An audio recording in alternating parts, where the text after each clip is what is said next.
بسم الله الرحمن الرحيم. السلام عليكم ورحمة الله وبركاته.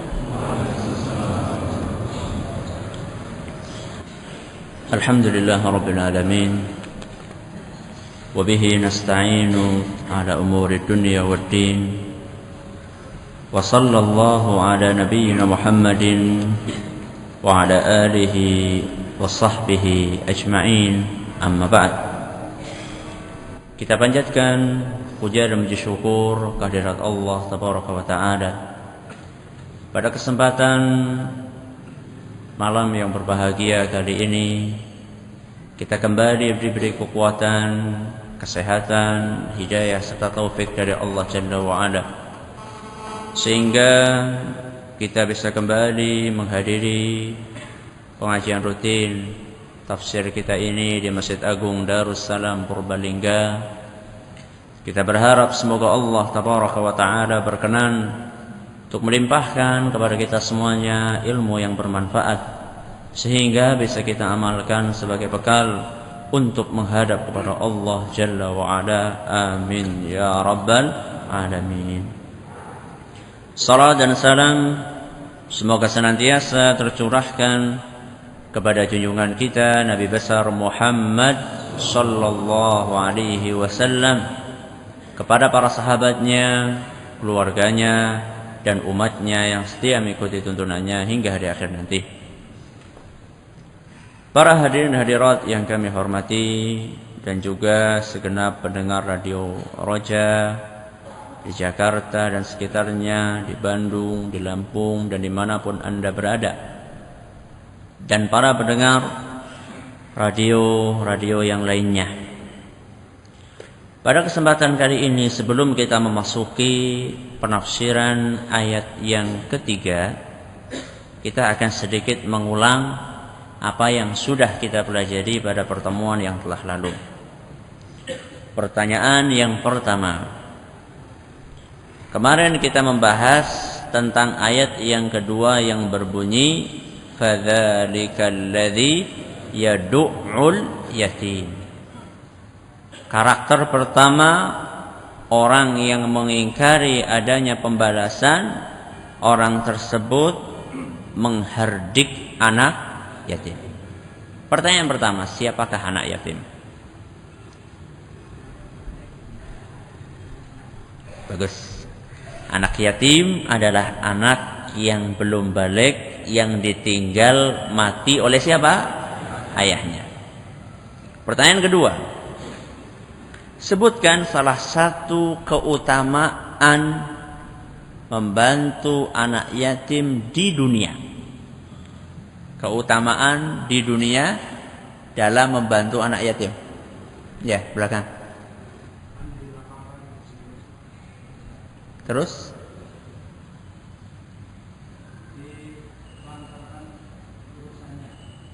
Dilancarkan urusannya sama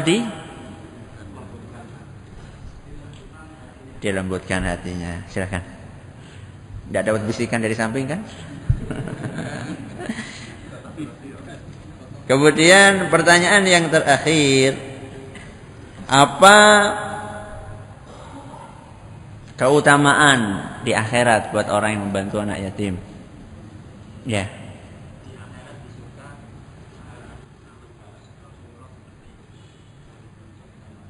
Ya, dia akan dimasukkan ke surga beserta siapa? Rasulullah SAW. Saking dekatnya, seperti dekatnya apa? Jari telunjuk dan jari tengah. Bagus, silakan. Berikutnya kita akan memasuki penafsiran ayat yang keberapa? Ketiga. Bunyinya apa? Wala yahuddu ala ta'amil miskin. Apa artinya? Tidak mau memberi makan? Tidak menganjurkan orang lain untuk memberi makan kepada orang miskin. Tidak menganjurkan kepada orang lain untuk memberi makan kepada orang miskin. Ayat ini merupakan ayat yang membeberkan karakter buruk yang kedua yang dimiliki oleh para pengingkar adanya hari pembalasan. Kalau yang pertama karakter buruknya, mereka adalah orang yang menghardik anak yatim. Sedangkan karakter yang kedua, mereka adalah orang-orang yang tidak mau menganjurkan orang lain untuk memberi makan orang miskin. Berarti karakter orang ini tidak mau nyuruh orang lain. Sulit mana antara nyuruh sama ngeluarin duit sendiri?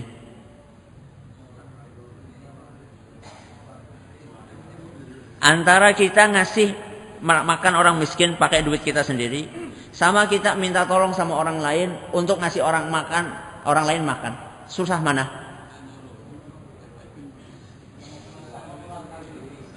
Berat mana? Sekarang saya tanya, orang nyuruh modalnya apa? Modal apa? Modal dengkul. Modal apa? Ini yang bawa HP ini supaya dimatikan. Ya. Modalnya apa? Modalnya hanya sekedar modal omongan sama sedikit keberanian. Nah, modalnya itu saja.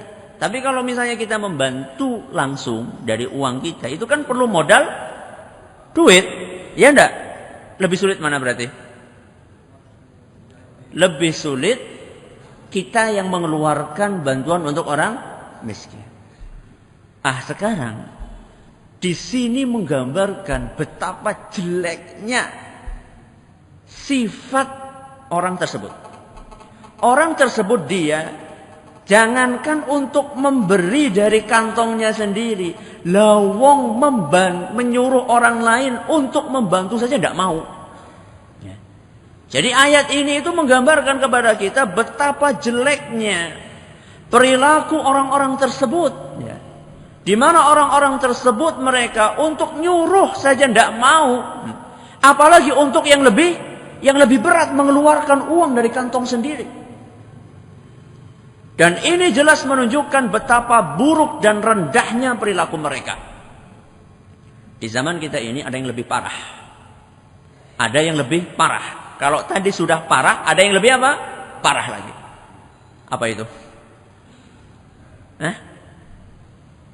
Menyerobot jatahnya orang miskin.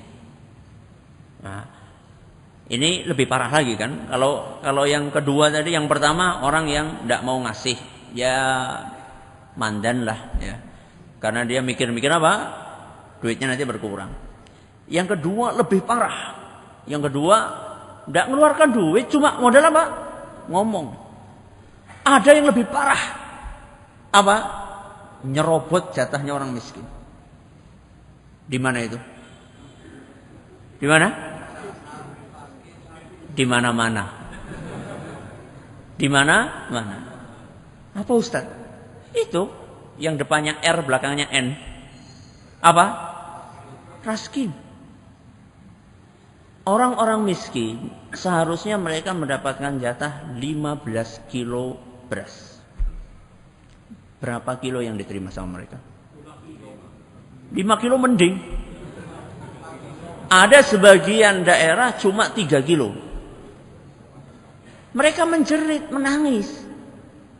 Sudah senang-senang dapat jatah dari pemerintah gratis 15 kilo. Ternyata yang sampai berapa?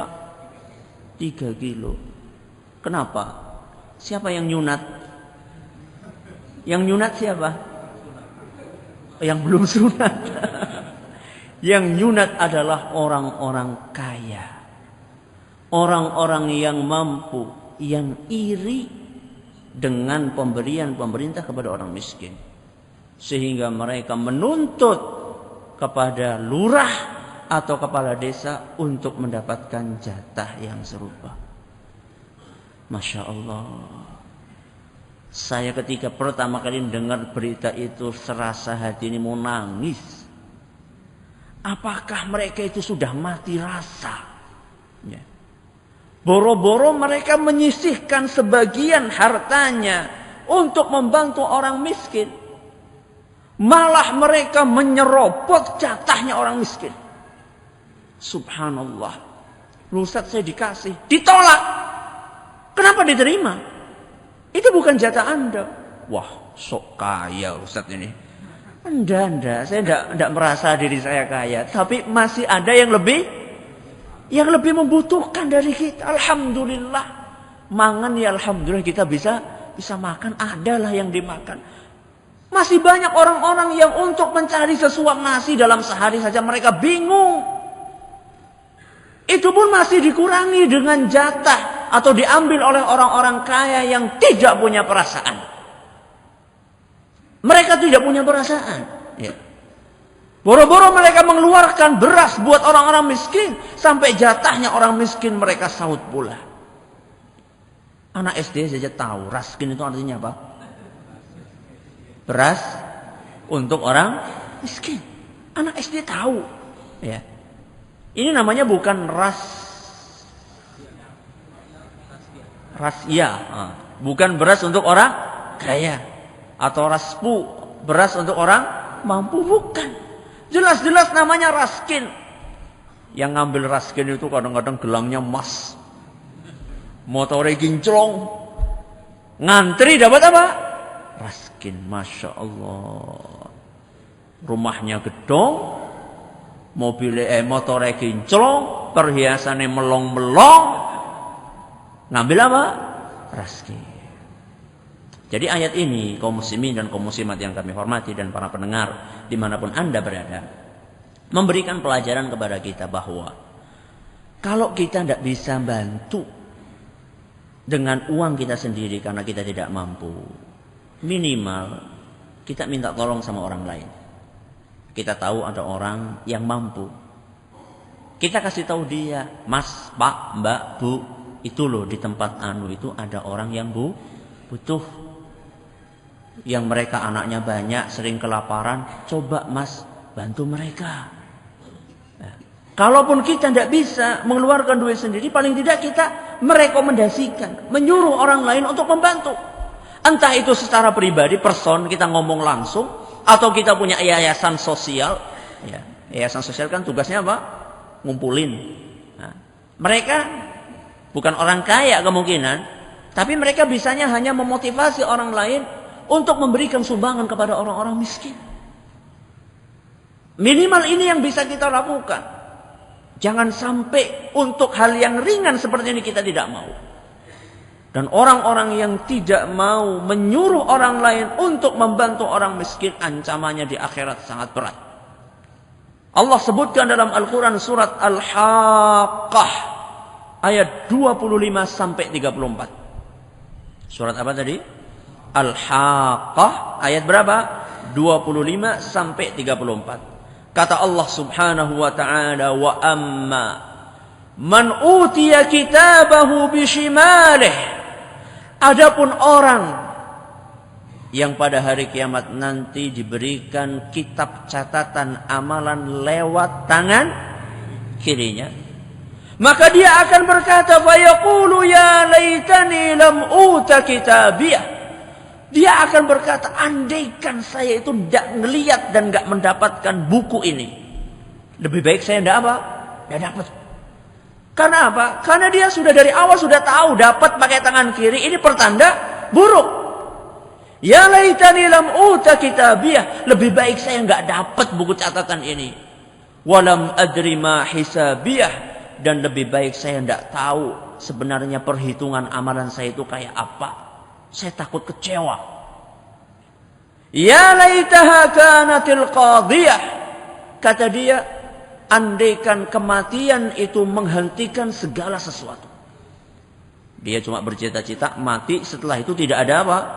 Pertanggungjawaban lagi. Kemudian dia memikirkan harta yang pernah dia miliki di dunia, kekuasaan yang pernah dia duduki di dunia. Kata dia, ma aghna anni maliyah halaka anni sultaniyah. Harta yang dulu saya kumpulkan saat ini tidak bisa menolong saya sama sekali, dan kekuasaan yang dulu saya miliki sekarang musnah. Apa yang bisa dia lakukan dengan duit yang dia tumpuk-tumpuk ketika di dunia? dan tidak mau dia infakkan di jalan Allah, kekuasaan yang dia miliki dan tidak dia manfaatkan untuk kebaikan kaum muslimin, apa gunanya saat itu? Maka Allah Subhanahu wa taala saat itu berkata, "Khudhuhu faghulluh." Kata Allah Subhanahu wa taala, seret orang tersebut dan cekik lehernya. Tidak cukup sampai di situ. Kata Allah Subhanahu wa taala, "Tsummal jahim salluh." Dan jebloskan dia ke dalam neraka jahanam yang apinya menyala-nyala. Thumma fi silsilatin dhar'uha sab'una dhira'an faslukuh. Kemudian ikatlah orang tersebut, belenggulah orang tersebut dengan rantai yang panjangnya 70 hasta. Kenapa? Apa gerangan yang mereka lakukan ketika di dunia sehingga nasibnya begitu mengerikan di akhirat? Allah menyebutkan karakter mereka, innahu kana la yu'minu billahil azim. Dia ketika di dunia tidak beriman kepada Allah yang maha besar. Dan dengar karakter yang kedua. Dengarkan karakter yang kedua. Wala yahuddu ala ta'amil miskin. Dan dia tidak menganjurkan orang lain untuk membantu memberi makan kepada orang miskin. Ini hukumannya. Kalau yang nggak mau nyuruh saja hukumannya seperti ini, bagaimana dengan yang? Bagaimana yang menyerobot jatahnya orang miskin? Siapa orang miskin? Siapa? Orang miskin. Siapa? Ada istilah yang mirip dengan miskin. Apa? Fakir. Fakir dan miskin. Miskin dan fakir. Para ulama berbeda pendapat. Mana, apakah fakir dan miskin ini artinya sama atau artinya beda? Kalau artinya beda, mana yang lebih parah kemiskinannya dan kefakirannya? Mana yang lebih parah? Fakir. Mana yang lebih, fakir atau miskin? Fakir atau miskin? Oh maaf, enggak, ini semuanya orang kaya. Fakir atau miskin? Fakir. Nah, menurut sebagian ulama, fakir itu adalah orang yang tidak punya apa-apa, dan tidak punya pekerjaan yang menghasilkan. Dia sudah tidak punya apa-apa, dia tidak punya pekerjaan yang menghasilkan. Entah karena dia cacat atau apa. Ini fakir. Kalau miskin adalah orang yang punya tapi tidak cukup untuk beli kulkas. Nah, tidak cukup ini harus dijelaskan ini. Banyak orang merasa tidak cukup. Tidak cukup apa? Jenengan orang yang kurang berkecukupan. Iya, karena saya belum punya kulkas sama TV 50 inch misalnya. Oh, bukan. Yang kurang atau tidak mampu untuk memenuhi kebutuhan primer dia. Apa kebutuhan primer? Makan, sandang, pangan, papan. Papan sing kaya ngapa? Dia sudah punya rumah, tapi dia pengen yang gedong. Oh, bukan itu maksudnya. Yang primer. Ini menurut sebagian ulama. Kalau seperti ini berarti mana yang lebih parah? Fakir. Menurut sebagian ulama. Sebagian ulama yang lain tidak, berpendapat sebaliknya. Miskin adalah orang yang tidak punya apa-apa. Sedangkan fakir adalah orang yang punya tapi tidak cukup. Malah ada ulama yang lainnya, tidak, fakir dan miskin sama saja, tidak ada bedanya. Terus mana Ustaz yang lebih kuat? Masing-masing pendapat punya argumen. Masing-masing punya argumen. Dan telah terjadi diskusi yang panjang antara para ulama. Mana di antara dua pendapat ini atau tiga pendapat ini yang lebih kuat. Tapi yang lebih penting untuk ditekankan di sini adalah dalam teknis pelaksanaan pembagian zakat. Yang lebih penting untuk diperhatikan adalah siapapun yang kebutuhannya lebih mendesak, maka dialah yang lebih didahulukan untuk menerima zakat. Ini yang perlu ditekankan di sini. Ya. Dalam pendistribusian zakat, siapapun yang lebih membutuhkan, berarti dia itu lebih didahulukan untuk menerima zakat. Terserah jenengan dia mau diistilahkan fakir atau miskin, monggo terserah istilah jenengan. Yang penting siapa yang lebih butuh, dia yang didahulukan. Kita jangan terjebak di dalam pusaran. Ini fakir atau miskin, terserahlah jenengan mau namakan apa, yang penting dia lebih butuh. Siapapun yang lebih butuh, menurut jenengan namanya fakir atau miskin, dialah yang didahulukan. Dan perlu dicatat di sini bahwasannya baik fakir maupun miskin sama-sama berhak untuk mendapatkan zakat. Cuman kalau zakatnya sedikit, siapa yang harus didahulukan? Siapa? Fakir atau miskin? Yang lebih membutuhkan. Sudah selesai masalah, ya. Jadi kalau ditanya sama jenengan siapa yang lebih didahulukan, fakir atau miskin? Yang didahulukan adalah yang kebutuhannya lebih mendesak. Selesai masalah. Sudah, kita terbebas dari perbedaan pendapat di antara para ulama. Ya. Orang miskin di dalam agama kita mendapatkan perhatian spesial. Kenapa? Karena mereka adalah orang-orang lemah yang membutuhkan uluran tangan dari saudara-saudaranya. Makanya orang fakir dan miskin itu menempati peringkat pertama dari golongan-golongan yang berhak mendapatkan zakat. Ada berapa golongan? 8. Dalam surat apa?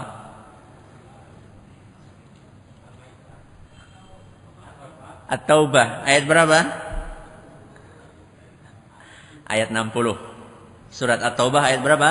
60. Di dalam surat At-Taubah ayat 60, Allah Subhanahu wa taala menyebutkan 8 golongan orang yang berhak mendapatkan apa? Zakat. Allah memulai firman-Nya, "Innamas shadaqatu." Sesungguhnya zakat itu lil fuqara'i. Apa fuqara? Orang fakir. Pertama kali yang disebutkan orang fakir. Kemudian wal masakin, dan orang miskin. Jadi sebelum menyebutkan golongan yang lainnya, Allah memulai dengan menyebutkan orang fakir dan miskin. Kenapa? Karena mereka adalah orang yang paling berhak untuk dibantu. Orang yang paling pantas untuk mendapatkan zakat. Makanya didahulukan pertama kali, innamas shadaqatu lil fuqara'i wal masakin. Sesungguhnya zakat itu adalah untuk kaum fakir dan orang miskin. Baru kemudian yang ketiga apa? Wal 'amilina 'alaiha. Al-'amilin apa? Amil zakat. Wal mu'allafati qulubuhum. Orang-orang mu'allaf. Wa fir riqabi. Siapa yang tahu wafir qab? Budak yang ingin memerdekakan dirinya. Yang kelima. Yang keenam, wal gharimin. Orang yang terlilit hutang.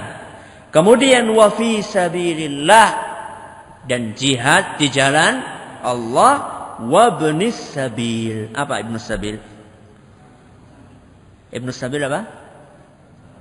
Orang yang dalam keadaan perjalanan jauh.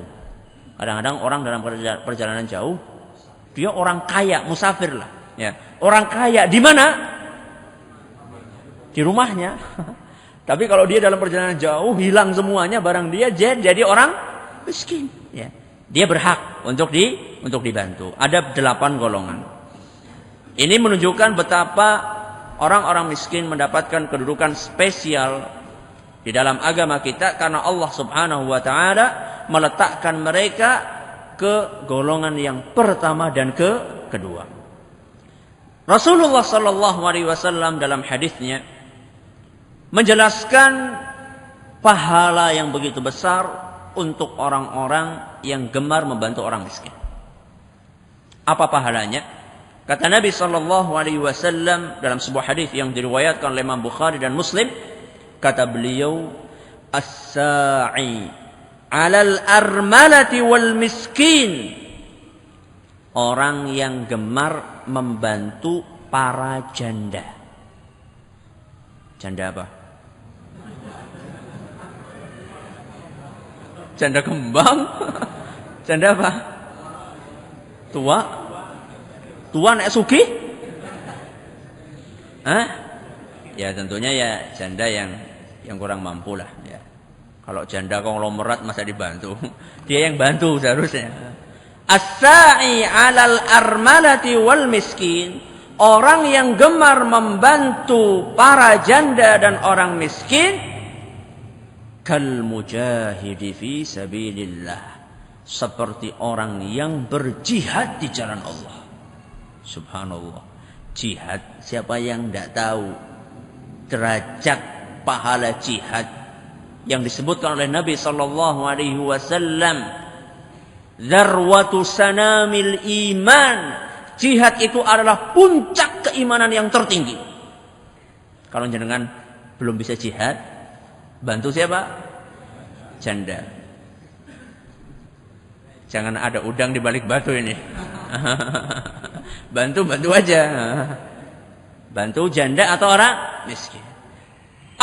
Atau kata Nabi SAW, kalau dia tidak mendapatkan seperti pahalanya orang yang berjihad, awil qa'imil laila as-sa'imin nahar, atau dia akan mendapatkan seperti pahalanya orang yang selalu sholat malam dan selalu puasa. Jadi puasa terus dan sholat malam terus.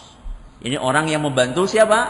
Para janda dan orang miskin. Alhamdulillah, rasa tahajud maning lah. Ini orang kadang-kadang salah paham ya. Seperti pernah suatu ketika ada orang yang namanya ngerasani itu kan dosa yang kalau belum dimaafkan oleh yang dirasani itu tidak akan gugur. Adapun zina itu kan asal kita minta ampun sama Allah, diampuni sama Allah. Jadi orang apa-apa zina. Mendingan apa? Zina daripada ngerasani. Waduh, ini salah paham ini, bukan itu maksudnya ya. Ini dua-duanya sama-sama dosa berat ya, dan harus dihindari oleh seorang muslim ya. Sama juga ini jihad, bangun malam, puasa, itu semuanya adalah amal soleh. Manakala Nabi SAW menjelaskan bahwasanya orang yang membantu kaum fakir atau kaum miskin dan juga para janda, dia akan mendapatkan seperti pahala orang yang berjihad di jalan Allah atau orang yang rajin bangun malam serta puasa di siang hari.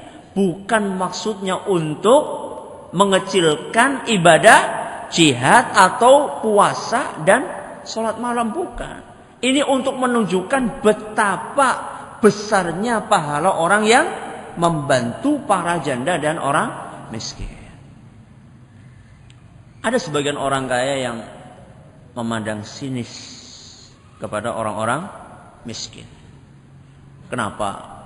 Orang miskin ini cuma jadi beban, cuma jadi sampah dalam tanda kutip masyarakat. Kerjanya cuma ngerepotin saja. Coba kalau misalnya di muka bumi ini tidak ada orang miskin, seneng urip ini. Ora dela-dela tok tok tok tok, dela-dela tok tok tok tok. Sebagian orang kaya memandang sinis kepada orang miskin karena mereka menganggap orang-orang miskin itu adalah sampah dan beban masyarakat. Padahal Islam tidak memandang seperti itu. Orang-orang miskin punya jasa kepada orang kaya. Orang miskin punya jasa kepada orang kaya. Masya Allah ya. Bukannya sebaliknya Ustaz. Bukankah orang kaya yang berjasa kepada orang miskin? Kalau Islam memandangnya justru orang miskin yang berjasa kepada orang kaya. Loh, di mana Ustaz jasanya? Kata Nabi SAW, ibghunid du'afa. Kata beliau, carilah bantulah aku untuk mencari dan membantu orang-orang lemah. Orang lemah ya macam-macam, di antaranya orang miskin. Kenapa? Kata Nabi SAW, fa innama turzaquna wa tunsaruna bidu'afaikum. Sesungguhnya kalian itu mendapatkan rizki dan mendapatkan pertolongan karena adanya orang-orang lemah di sekeliling kalian. Hadis riwayat Abu Dawud dan sanadnya dinilai baik oleh An-Nawawi. Jadi hadis ini menunjukkan jasanya orang miskin kepada orang kaya. Bukan hanya orang kaya, kepada masyarakat secara umum. Jasanya apa Ustaz? Innama tunsaruna aw turzaquna wa tunsaruna bidu'afaikum. Kita mendapatkan rizki dan pertolongan dari Allah adalah karena ada orang-orang miskin di sekeliling kita. Kok bisa Ustaz? Bisa. Lazimnya yang namanya orang miskin, biasanya dia itu tidak sibuk dan tenggelam di dalam urusan duniawi. Jadi otaknya cenderung lebih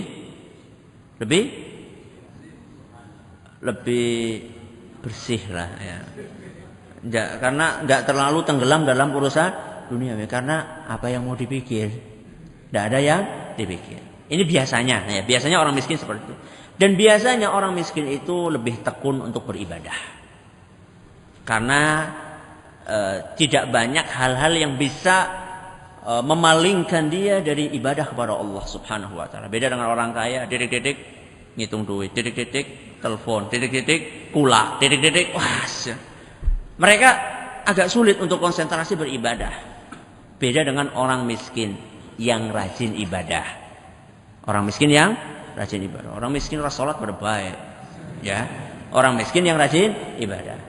Biasanya orang miskin seperti itu. Mereka pikiran tentang dunia cenderung lebih sedikit dan juga lebih tekun beribadah.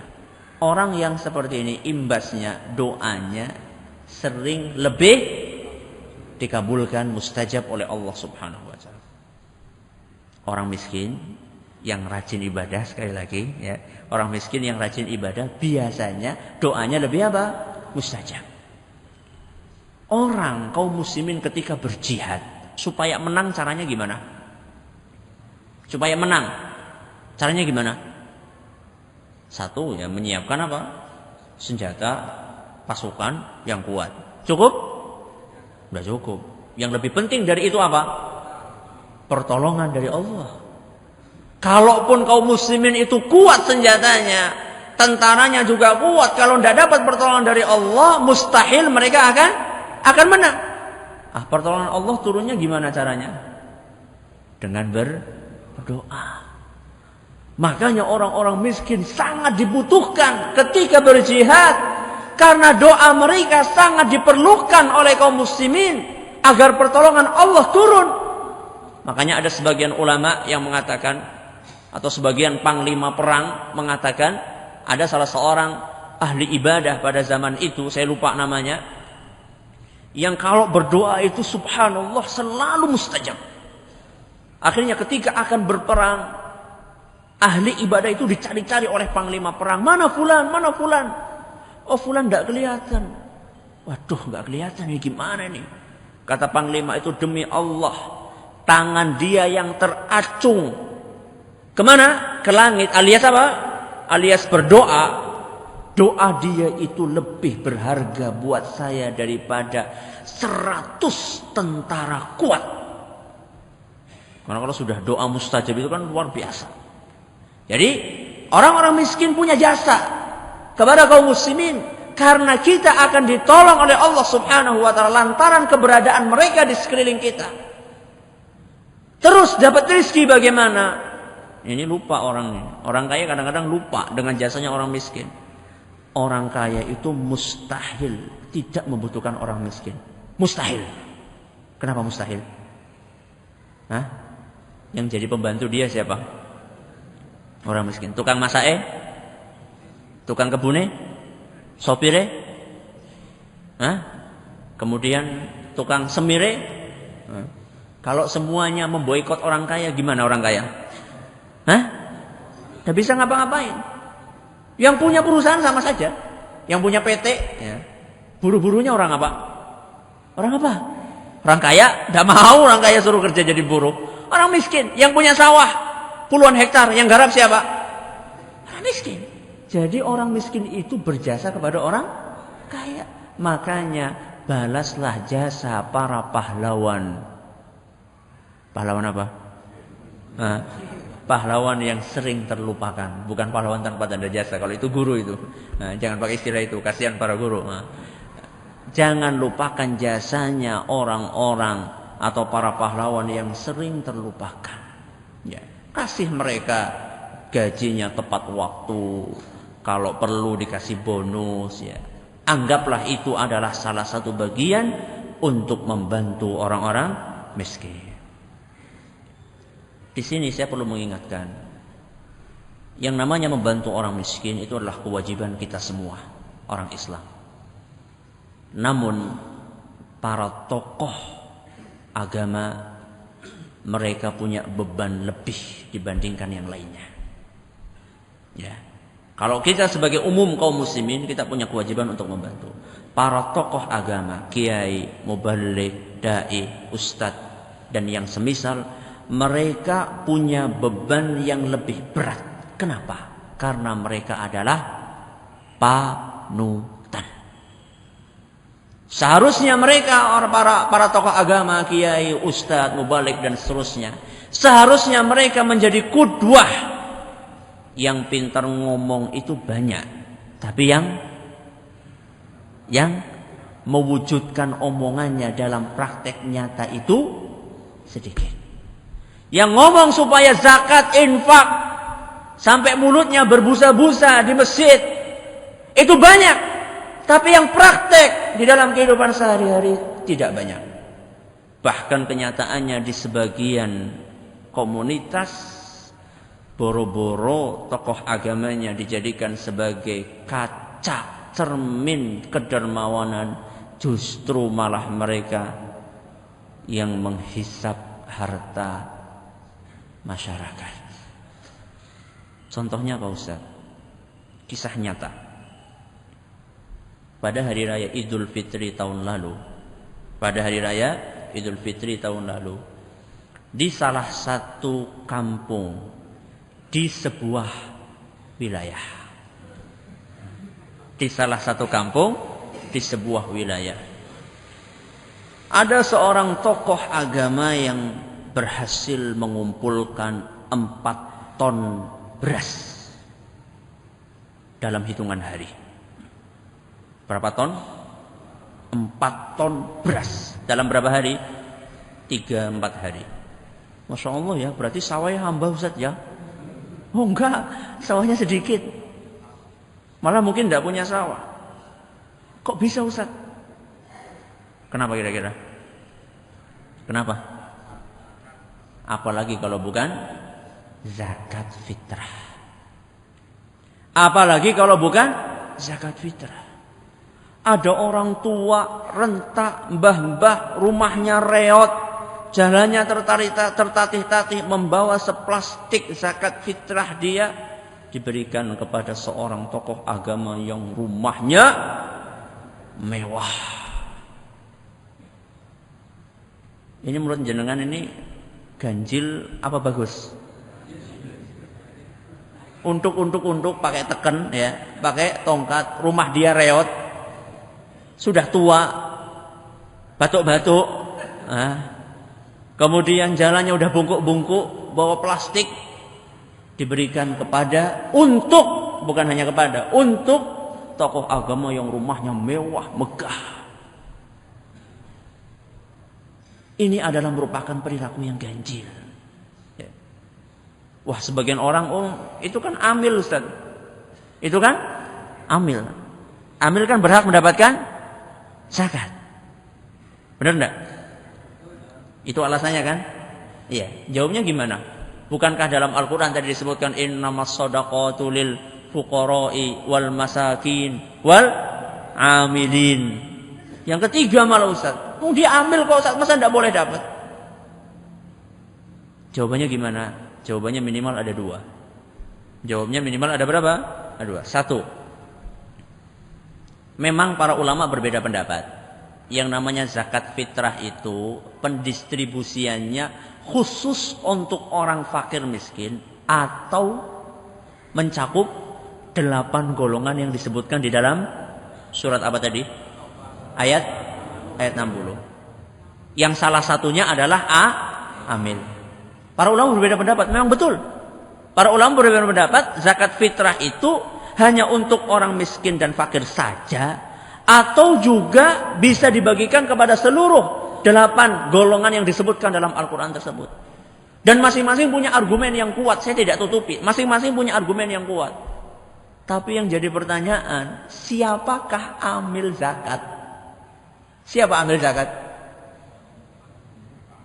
Hah? Siapa amil zakat? Ini harus didudukkan ini penting ini. Ya, amil zakat berdasarkan kesepakatan para ulama adalah orang yang ditunjuk langsung oleh siapa? Oleh siapa? Oleh pemerintah. Orang yang ditunjuk langsung secara resmi, mendapatkan legalitas resmi dari pemerintah untuk ngurusi zakat. Nah sekarang saya tanya, yang ngangkat dia siapa? Nah, ngangkat dewek? Apa anu jadi pejabat ngangkat dewek? Tidak ada. Ya. Yang ngangkat dia siapa? Masyarakat. Masyarakat itu pemerintah apa bukan? Masyarakat adalah rakyat, bukan pemerintah. Jadi dia tidak berhak untuk dikatakan sebagai amil. Karena dia tidak ditunjuk secara resmi oleh siapa? Oleh pemerintah. Loh Ustaz, terus kalau misalnya yang biasanya ada panitia penerimaan zakat fitrah di masjid-masjid itu gimana Ustaz? Boleh enggak? Boleh enggak? Boleh enggak? Loh sudah praktek kok baru bingung hukumnya. Boleh enggak? Boleh. Mana surat izin membagi zakat fitrah dari pemerintah? Hah? Otonomi daerah. Wah ini meletakkan sesuatu bukan pada tempatnya. Boleh. Siapa bilang enggak boleh? Boleh. Ada panitia zakat fitrah itu boleh. Cuman mereka itu bukan amil. Ya. Panjenengan yang bekerja jadi panitia zakat fitrah, panjenengan itu bukan amil. Loh terus apa posisi saya Ustaz? Ya iya panitia sih iya. Posisinya adalah wakil dari si wajib zakat. Jenengan itu cuma wakil saja. Panjenengan tugasnya cuma mewakili orang ini untuk mendistribusikan itu saja, tidak lebih. Berarti tidak boleh ngambil Ustaz. Ya tidak boleh. Kecuali kalau panjenengan miskin atau fakir. Ya. Panjenengan mengambil jatah zakat fitrah selaku orang miskin, bukan selaku amil. Ya, ini harus dipahami nih, perlu diluruskan. Ya. Karena kenyataannya kadang-kadang amilin juga akeh banget. Ya. Ya. Ini yang pertama. Ya, jawabannya siapakah itu amil? Amil adalah orang yang ditunjuk dari pemerintah langsung secara resmi untuk mengurusi zakat. Ini yang pertama. Dan dia tidak ditunjuk resmi secara resmi oleh pemerintah. Jawaban yang kedua adalah sudah kita ngalah. Ya wis jenengan amil wis lah. Terserah jenengan ngotot jadi amil ora apa-apa jenengan amil lah. Saya katakan, iya wis jenengan amil. Kalau memang betul-betul amil, apa sudah benar porsi pembagiannya? Porsinya buat amil 1 orang 4 ton. Itu benar nggak porsi kayak gitu? Benar nggak? Loh terus kalau misalnya jenengan mau pakai ayat ini, ayat 8 golongan, amilnya wis 4 ton, wong loro amilnya 8 ton. Untuk orang miskin mana? Hah? Padahal orang miskin dan orang fakir, merekalah yang diprioritaskan di dalam zakat fitrah. Kata Nabi SAW dalam sebuah hadis yang diriwayatkan oleh Imam Abu Dawud dan dinilai hasan oleh Imam Ibnu Qudamah, An-Nawawi dan Al-Albani, kata Nabi SAW sebagaimana disebutkan oleh Ibnu Abbas, faradha Rasulullah SAW zakatul fitri, Allah Subhanahu wa taala atau Rasul SAW mewajibkan zakat fitrah atau zakat fitri, tujuannya dua. Tuhratan lis-shaimi minal lagwi war rafath, untuk membersihkan orang yang berpuasa dari perbuatan dosa maksiat, di antaranya adalah perkataan yang tidak bermanfaat dan perkataan jorok. Ini untuk keuntungan orang yang berzakat. Wa tu'matan lil masakin, dan untuk memberi makan orang miskin. Itu salah satu tujuan utamanya. Jadi kalau misalnya yang makan adalah justru orang kaya, sedangkan orang yang miskin kelaparan di hari raya Idul Fitri, apakah tercapai tujuan utama dari pembagian zakat fitrah di dalam agama kita ini? Terakhir, sebuah renungan. Manusia itu punya tabiat enggan untuk melakukan sesuatu kalau tidak ada imbalannya. Manusia enggan melakukan sesuatu kalau tidak ada imbalannya. Jangan, mau nggak suruh kerja tidak dikasih gaji? Mau nggak? Nggak mau. Kecuali kerja bakti. Gue kadang-kadang jaluk dibayar. Jadi rata-rata manusia, ya, manusia itu punya tabiat apa? Nggak mau melakukan sesuatu kalau tidak ada imbalannya. Dan dia enggan untuk meninggalkan sesuatu kalau tidak ada yang ditakuti. Enggan meninggalkan sesuatu kalau tidak ada didekati. Contohnya, jangan enggan untuk bawa SIM kalau tidak ada polisi, iya kan? Nah, enggan meninggalkan makan sate kalau tidak takut apanya, darahnya naik, ya. Ini tabiat manusia. Apa kaitannya dengan masalah zakat? Apa kaitannya dengan masalah membantu orang miskin dan orang fakir? Saya katakan, orang miskin dan orang fakir, kalau kita tidak kasih, kalau kita ngasih mereka, apa imbalan yang akan mereka kasih kepada kita? Kalau kita ngasih orang miskin, kita bantu orang miskin, orang fakir, apa imbalan yang mereka bisa kasih kepada kita? Matur nuwun. Iya kan? Tidak ada sesuatu yang sifatnya real duit gitu, nggak ada gajinya gitu kan. Ini pertama. Kalau jenengan tidak membantu orang miskin dan anak yatim, apa yang panjenengan takuti dari orang miskin anak yatim? Dia bisa menilang panjenengan? Tidak bisa apa-apa. Terus apa yang memotivasi kita membantu orang miskin? Apa motivasinya? Keyakinan akan adanya hari pembalasan. Makanya di dalam ayat pertama dikatakan, ara'aital ladzi yukadzibu biddin. Tahukah kalian siapa orang yang mendustakan adanya hari pembalasan? Mereka adalah fadzalika alladzi yad'ul yatim, yang menghardik anak yatim, wala yahuddu ala ta'amil miskin, dan tidak memotivasi orang lain untuk membantu orang miskin. Adapun orang yang percaya dengan adanya hari pembalasan, maka dia tetap akan membantu orang miskin, membantu anak yatim, walaupun mereka tidak bisa membalas secara materi kepada kita, dan walaupun kalau kita hardik mereka, mereka tidak bisa menghukum kita. Wallahu ta'ala a'la wa alam. Ada pertanyaan? Silakan. Satu pertanyaan. Assalamualaikum.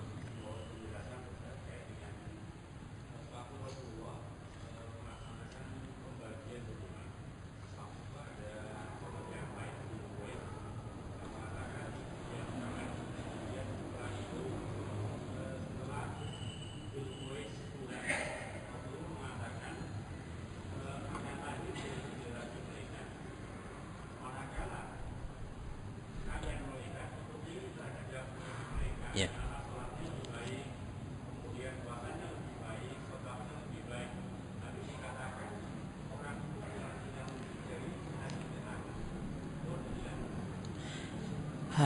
Ini butuh pengajian khusus ini. Itu adalah ciri-ciri orang-orang khawarij.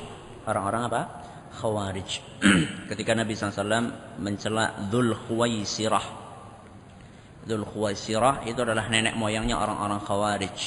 Orang-orang khawarij itu adalah orang-orang yang kalau dari sisi amaliyah ibadah pribadi itu mereka luar biasa.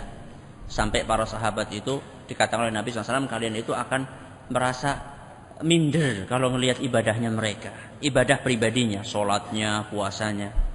Tapi mereka punya penyimpangan yang sangat fatal, yaitu mudah untuk memvonis kafir orang lain yang tidak sejalan dengan dia. Dan ini adalah kesalahan yang sangat fatal. Makanya kata Nabi SAW, yamruquna minad din kama yamruqus sahmu minar ramiyah. Kata Nabi SAW, mereka orang-orang Khawarij itu keluar dari agama, ya, seperti kalau ada anak panah yang melesat kencang, saking kencangnya masuk ke dalam tubuh binatang buruan, saking kencangnya masuk kemudian keluar lagi gitu loh. Jadi sudah masuk sampai apa? Keluar lagi gitu. Saking apanya? Saking kencangnya. Itu digambarkan oleh Nabi, mereka akan keluar dari agama seperti itu gitu loh. Jadi masalah memvonis orang lain kafir ini bukan masalah yang ringan, ya, bukan masalah yang ringan. Terakhir saya perlu ingatkan bahwasanya pembahasan tadi masalah zakat fitrah itu tolong kalau ingin mensosialisasikan di masyarakat tadi masalah amil itu jangan apa? Jangan tabrak sana sini ya. Tapi usahakan sampaikan dengan cara yang baik, yang santun, yang lembut ya. Walaupun mesti akan ada resikonya mesti ya. Tapi insya Allah resikonya lebih ringan kalau kita menyampaikannya dengan cara yang santun, tutur kata yang bagus. Ya. Saya yakin mungkin ada di antara jamaah sekalian yang mengalami atau melihat fenomena serupa di sekeliling dia. Ya cara merubahnya pelan-pelan lah ya. Jangan asal tabrak sana sini, nanti bisa kacau ini, bisa timbul fitnah ya. Ini perlu saya ingatkan dan selalu saya ingatkan dalam hal amar ma'ruf nahi mungkar, pakailah cara-cara yang hikmah, yang santun, yang sopan. Wallahu ta'ala a'la wa alam. Terima kasih atas perhatiannya. Mohon maaf atas segala kekurangannya. Kita tutup dengan subhanakallahumma wa bihamdika asyhadu an la ilaha illa anta astaghfiruka wa atubu ilaik. Wassalamualaikum warahmatullahi wabarakatuh.